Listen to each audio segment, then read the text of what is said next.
दोस्तों, आज के वीडियो लेक्चर का हमारा टॉपिक है प्रथम विश्व युद्ध के कारण। आज के लेक्चर में हम प्रथम विश्व युद्ध के कारणों पर डिटेल में बात करेंगे और समझने की कोशिश करेंगे कि ये किन हालातों में युद्ध हुआ।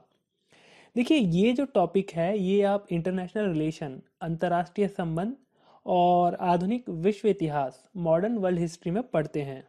तो चलिए बिना देर किए आज का टॉपिक स्टार्ट करते हैं। नमस्कार दोस्तों, मैं विशाल स्वागत करता हूं आपका अपने YouTube चैनल पॉजिटिवर्सिटी पर। दोस्तों, सबसे पहले हम शॉर्ट में फर्स्ट वर्ल्ड वॉर की भूमिका पर बात करते हैं। देखिए, फर्स्ट वर्ल्ड वॉर 28 जुलाई 1914 से 11 नवंबर 1918 तक चला। इसमें लगभग 37 देशों ने भाग लिया और ये सभी देश दो गुटों में, दो खेमों में बटे हुए थे। जो पहला खेमा था वो था मित्र और संयुक्त राष्ट्रों का, जिसमें इंग्लैंड, फ्रांस, रूस, सर्बिया, इटली, जापान, संयुक्त राज्य अमेरिका, पुर्तगाल, रोमानिया जैसे देश शामिल थे। जबकि दूसरा खेमा केंद्रीय शक्तियों का था, जिनमें जर्मनी, ऑस्ट्रिया, हंगरी, बुल्गारिया तथा तुर्की थे। इन दोनों गुटों में शामिल देशों में अस्त्र शस्त्र की प्रतिस्पर्धा लगी हुई थी। फ्रांस प्रशा युद्ध, बर्लिन सम्मेलन, बुल्गारिया का प्रश्न, त्रिराष्ट्र संधि का जन्म, रूस जर्मन विवाद, इंग्लैंड जर्मन नाविक प्रतिस्पर्धा, पूर्व की समस्या, साम्राज्यवाद की भावना, बाल्कन विवाद, मोरक्को संकट आदि घटनाओं ने विश्व को प्रथम विश्व युद्ध की ओर ढकेला। देखिए, 28 जून 1914 को आर्क ड्यूक फ्रांसिस फर्डिनेंड तथा उसकी पत्नी सोफिया की हत्या से ऑस्ट्रिया तथा सर्बिया के बीच जो युद्ध शुरू होता है वो धीरे धीरे विश्व युद्ध में बदल जाता है।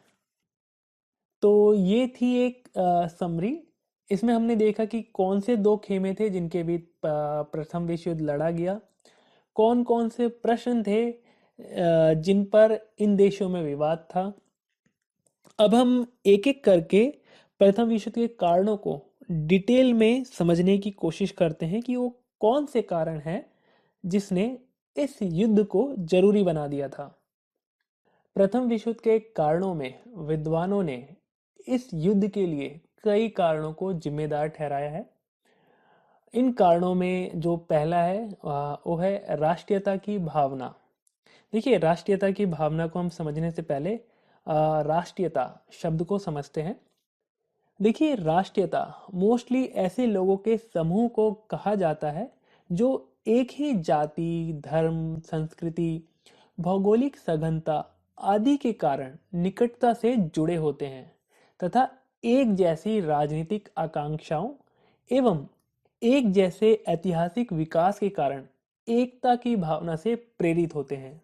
इसका क्षेत्र बड़ा ही नैरो, संकुचित रहता है। राष्ट्रीयता की भावना एक समुदाय को दूसरे से अलग करती है तथा इसके साथ कभी-कभी अपनी श्रेष्ठता और दूसरों के प्रति तिरस्कार की भावना भी छिपी रहती है।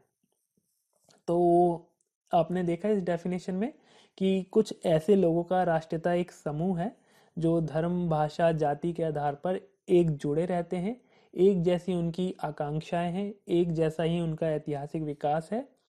देखिए, इसमें एक चीज़ और सामने आ रही है कि राष्ट्रीयता की भावना एक समुदाय को दूसरे से अलग करती है। क्यों? क्योंकि वो समुदाय अपने आप को श्रेष्ठ, अपने आप को महान समझने लगता है और दूसरों के प्रति उसको तिरस्कार, छोटा समझने की आदत होती है। ठीक ऐसे ही ये जो हमारा पहला पॉइंट है, राष्ट्रीयता की भावना, यूरोप में भी ऐसी ही परिस्थितियां उत्पन्न होती है। अब हम इसको देखते हैं। देखिए, फ्रांस में जो राज्य क्रांति के द्वारा राष्ट्रीयता की भावना का जन्म हुआ था, किंतु इस राष्ट्रीयता की भावना का तेजी से विकास वियना कांग्रेस के बाद ही संभव हुआ। इसी राष्ट्रीयता की भावना के परिणाम स्वरूप इटली और जर्मनी का एकीकरण हुआ।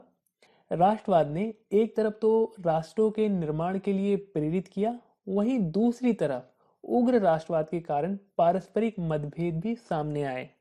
देशभक्ति की बढ़ती विकृत विचारधारा ने अलग अलग राष्ट्रों के बीच घृणा एवं द्वेष उत्पन्न कर राष्ट्रवाद को रण उन्मादी बना दिया। देखिए, राष्ट्रीयता की यह प्रवृत्ति मांग कर रही थी कि एक राष्ट्रीयता एक राज्य के सिद्धांत के अनुसार यूरोप के राजनीतिक मानचित्र का पुनर्निर्धारण हो। इस प्रकार राष्ट्रीयता की भावना के कारण विश्व के कई देशों के बीच कड़वाहट बढ़ती गई। नेक्स्ट कारण है साम्राज्यवादी प्रतिस्पर्धा एवं हितों में टकराव। इस पॉइंट में आगे बढ़ने से पहले हम साम्राज्यवाद शब्द को समझते हैं। साम्राज्यवाद का मतलब है कि जब कोई देश अपनी सीमा से बाहर के क्षेत्र के लोगों के आर्थिक और राजनीतिक जीवन पर अपना आधिपत्य, अपना नियंत्रण करता है, तो ऐसी स्थिति को साम्राज्यवाद कहा जाता है। ठीक है, साम्राज्यवाद आप समझ गए कि जब कोई देश अपनी सीमा से बाहर के क्षेत्र के लोगों के आर्थिक राजनीतिक जीवन पर अपना आधिपत्य, अपना प्रभाव, अपना वर्चस्व जमाता है, तो ऐसी स्थिति को हम क्या कहते हैं? साम्राज्यवाद। देखिए, अब मुद्दे पर आते हैं। साम्राज्यवादी देशों के बीच कंपटीशन की ये जो भावना बढ़ रही थी, इसने प्रथम विश्व युद्ध के बीज बो दिए थे। 19वीं सेंचुरी के अंत तक एशिया और अफ्रीका के अधिकांश देश साम्राज्यवादियों के बीच बढ़ चुके थे। इस समय एक साम्राज्यवादी देश दूसरे साम्राज्यवादी देश से उसका उपनिवेश छीनने की कोशिश करने में लगा रहता था। जर्मनी ने बर्लिन से बगदाद तक रेल मार्ग का निर्माण करने की योजना बनाई, जिससे कि जो ऑटोमन साम्राज्य का जो पतन हो रहा था, उसकी अर्थव्यवस्था पर नियंत्रण किया जा सके। इस योजना से ब्रिटेन, फ्रांस एवं रूस को डर लग गया। इन देशों को डर था कि जर्मनी की इस योजना से उनकी साम्राज्यवादी योजनाओं पर पानी ना फिर जाए। फ्रांस ने अफ्रीका के देशों के साथ साथ मोरक्को को हथियार रखा था। रूस ईरान तथा कस्तुनतुनिया सहित ऑटोमन साम्राज्य के विभिन्न क्षेत्रों और सुदूर पूर्व की तरफ अपना नियंत्रण बढ़ाने की कोशिश में था। रूस की महत्वाकांक्षाओं का ब्रिटेन, जर्मनी, ऑस्ट्रिया हंगरी के उपनिवेशवादी स्वार्थ से टकराव हुआ। 1870 में जर्मनी ने फ्रांस के दो क्षेत्रों अल्सेस और लारिन को छीन लिया था। ये दोनों ही जगह लोहे तथा खानों के लिए फेमस थे। इन दोनों प्रांतों के छीने जाने से फ्रांस को औद्योगिक विकास करने में कठिनाइयों का सामना करना पड़ रहा था। अतः दोनों देशों के बीच टकराव की स्थिति पैदा हो गई थी। इस प्रकार रूस तथा ऑस्ट्रिया के बीच निकट पूर्व में हितों में टकराव था। ब्रिटेन तथा जर्मनी के बीच में व्यापारिक तथा नौसैनिक प्रतिद्वंदिता, कंपटीशन थी। इसी तरह अलग अलग राष्ट्रों के बीच साम्राज्यवादी प्रतिस्पर्धा एवं हितों में टकराव ने प्रथम विश्व युद्ध के कारणों के रूप में महत्वपूर्ण भूमिका निभाई। नेक्स्ट कारण है कि विभिन्न यूरोपीय देशों का दो गुटों में बंट जाना। देखिए, फर्स्ट वर्ल्ड वॉर से पहले ही यूरोप के विभिन्न देश दो गुटों में बढ़ चुके थे, जैसा कि हमने अभी पहले भी जिक्र किया था। जर्मनी, ऑस्ट्रिया हंगरी तथा इटली त्रिराष्ट्रीय संघ में शामिल थे, जबकि दूसरी तरफ 1907 में फ्रांस, रूस और ब्रिटेन ने त्रिदेशीय संधि का निर्माण किया था। इन दोनों गुटों के बीच निरंतर लगातार नए नए समीकरण बनते थे, जिससे युद्ध की आशंका को और भी बल मिलता था। नेक्स्ट कारण है सैन्यवाद। देखिए, सैन्यवाद का मतलब है कि एक मजबूत सैन्य आधार कायम करने की नीति। 1870 के बाद से ही सभी देशों ने सेना के निर्माण पर बहुत सारा पैसा खर्च करना शुरू कर दिया। साथ ही इन देशों के बीच सेना के आधुनिकीकरण के लिए एक होड़ सी लग गई, एक कंपटीशन लग गया कि सेना को मॉडर्नाइज करना है, उसको अत्याधुनिक हथियारों से लैस करना है। इससे हुआ क्या कि यूरोप एक सशस्त्र सैन्य शिविर के रूप में बदलता गया। इस प्रकार सैन्यवाद ने तनाव को बढ़ाने में और भी योगदान दिया। अगला कारण है समाचार पत्रों व प्रेस द्वारा लोकमत को जहरीला बनाना। देखिए, समाचार पत्रों के द्वारा लगभग सभी यूरोपीय देशों में लोकमत को जहरीला बना देना भी प्रथम विश्व युद्ध का एक मूल कारण था। मोस्टली न्यूज़पेपर विदेशी राष्ट्रों की स्थिति को तोड़ मरोड़ कर पेश करने एवं एक काल्पनिक विवरण देकर राष्ट्रवादी भावनाओं को उत्तेजित कर रहे थे। इन सभी समाचार पत्रों ने अपने अपने देशों में दूसरे देशों के विरुद्ध शत्रुतापूर्ण लोकमत का निर्माण करके युद्ध को देर सवेर अनिवार्य कर दिया।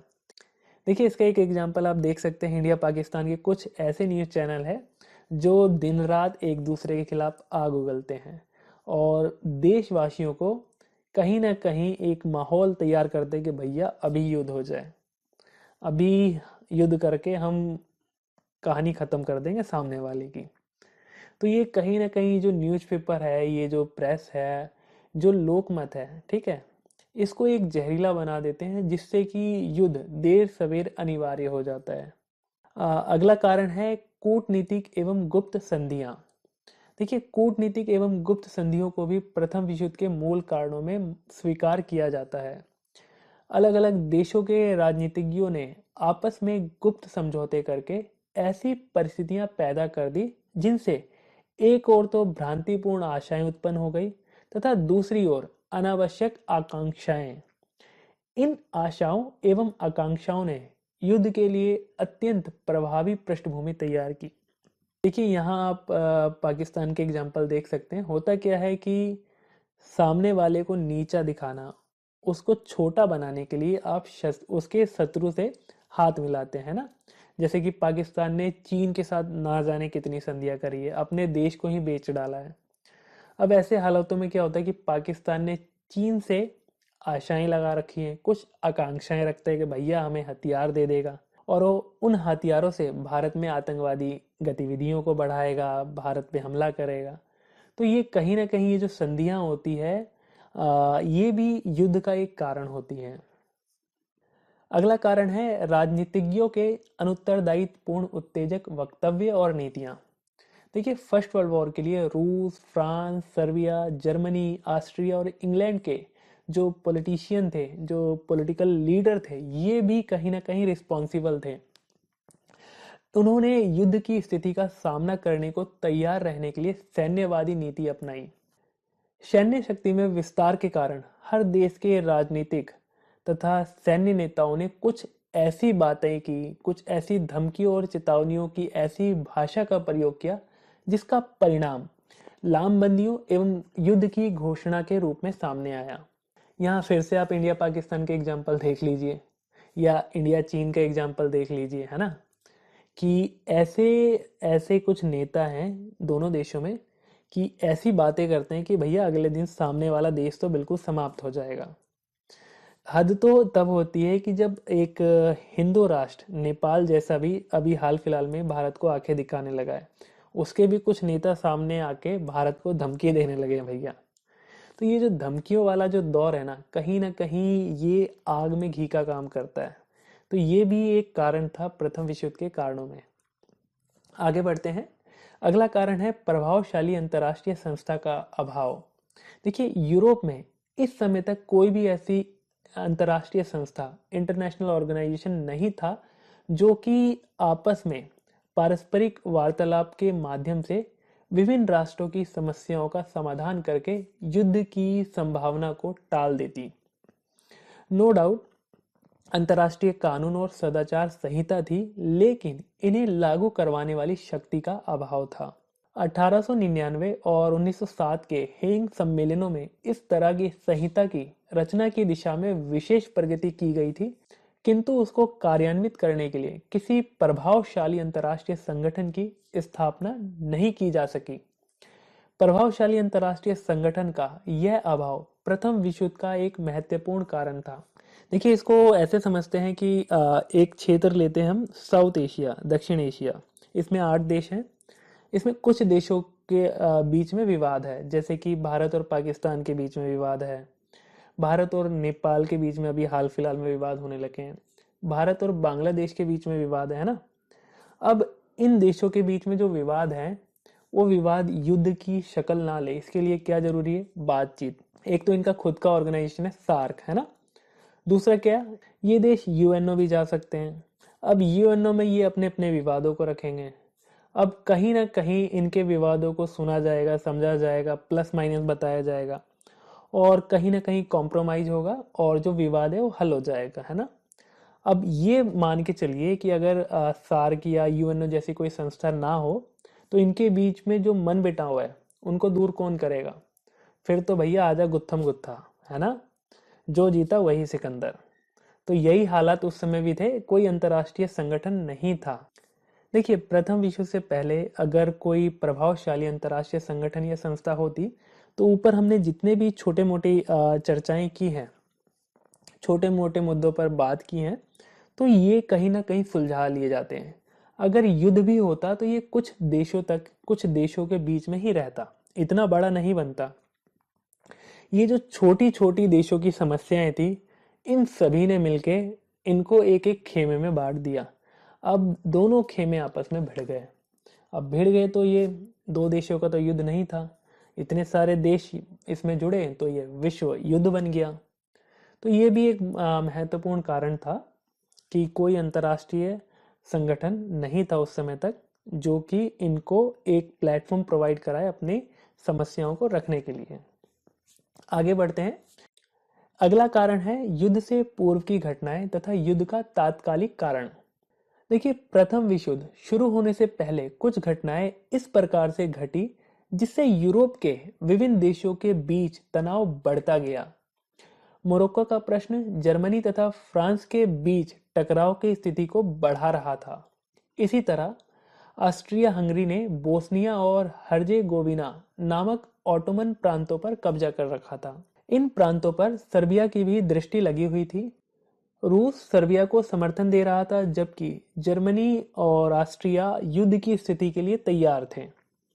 इन्हीं हालातों में 28 जून 1914 को बोस्निया के सेराजेवो नगर में एक स्टूडेंट गेवरिली प्रिंसिप, जिसे सर्बिया की आतंकवादी संस्था ब्लैक हैंड का सपोर्ट था, ने ऑस्ट्रिया के युवराज फर्डिनेंड तथा उनकी पत्नी सोफिया की बोस्निया यात्रा के दौरान हत्या कर दी। इससे ऑस्ट्रिया को सर्बिया के विरुद्ध युद्ध करने का बहाना मिल गया। देखते ही देखते इस युद्ध ने प्रथम विश्व युद्ध का रूप धारण कर लिया। दोस्तों, अब हम इसके निष्कर्ष पर बात करते हैं। देखिए, अभी तक हमने जितने भी कारणों पर बात करी, उसके आधार पर हम कह सकते हैं कि प्रथम विश्व युद्ध के कई सारे कारण थे, लेकिन किसी को भी अकेले पर्याप्त कारण के रूप में उत्तरदायी नहीं ठहराया जा सकता। इस भयानक युद्ध के लिए कोई भी अकेली व्याख्या संभवतः बहुत ही साधारण हो सकती है। 19वीं सदी के अंत तक तथा 20वीं सदी के आरंभ में यूरोप दो खेमों में बंट चुका था। इन दोनों गुटों के बीच इस दौरान कई मोर्चों पर अनेक लड़ाइयां लड़ी गई, जो मुख्य रूप से उग्र राष्ट्रीयता की भावना, गुप्त संधियों की प्रणाली, सैन्यवाद और शस्त्रीकरण, आर्थिक प्रतिद्वंदिता और साम्राज्यवाद के परिणाम स्वरूप हुई। इन्हीं परिस्थितियों के बीच अंतर्राष्ट्रीय संबंधों को निश्चित करने के लिए अंतर्राष्ट्रीय संगठनों का अभाव, न्यूज़पेपर समाचार पत्रों की भूमिका तथा तात्कालिक कारण के रूप में फर्डिनेंड की हत्या ने इस युद्ध को सुनिश्चित कर दिया था। दोस्तों, ये था आज का हमारा टॉपिक। आई होप आज के टॉपिक पर मैं आपकी थोड़ी बहुत अंडरस्टैंडिंग बनाने में सफल हो पाया हूँ। अगली वीडियो हमारी प्रथम विश्व युद्ध के परिणामों पर होगी। ये भी एक इम्पॉर्टेंट टॉपिक है।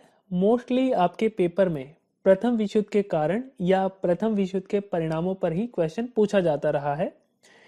एक दो बार आप और इस वीडियो को देख लेना तथा इस वीडियो में बताए गए फैक्ट्स और पॉइंट्स को लिख लेना।